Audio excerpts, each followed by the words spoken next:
ব্যস্ততার মাঝে সময় করে হাওয়া বদলের জন্য ভ্রমণ পিপাসুরা প্রকৃতির মাঝে বিরাম খোঁজার চেষ্টা করেন, যে কারণে তারা ঢু মারেন উত্তরবঙ্গে।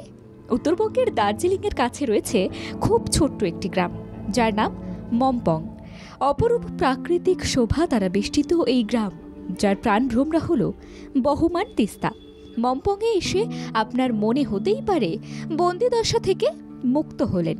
তিস্তার চলমানতার পাশাপাশি এই মম্পংকে জড়িয়ে রেখেছে সুপ্রাচীন অরণ্য, আর সেই অরণ্যে বাস হাজার হাজার পাখিদের।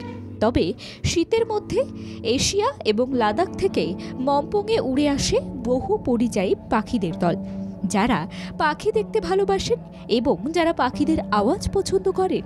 তাদের জন্য এটা স্বর্গরাজ্য। মম্পংয়ে এলে দেখে নিতে পারেন সেবক কালী মন্দির এবং কালীঝোড়া বাংলো। সঙ্গে দেখে আসতেই পারেন লিশ এবং ঘিস নদীকে। বছরে অন্যান্য সময় শান্ত নদী, বর্ষাকালে যেন হয়ে ওঠে রুদ্রমূর্তি। আর এই নদীর পার বরাবর হেঁটে গেলে গা ছমছমে একটা পরিবেশ পাবেন অ্যাডভেঞ্চার প্রিয় পর্যটকেরা।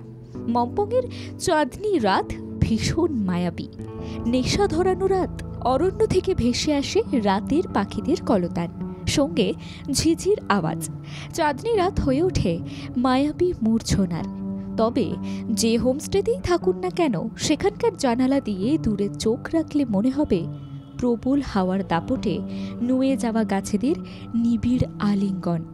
মম্পংয়ে পৌঁছে থাকার জন্য বিশেষ চিন্তা করার দরকার নেই, কারণ রয়েছে বেশ কয়েকটি হোমস্টে।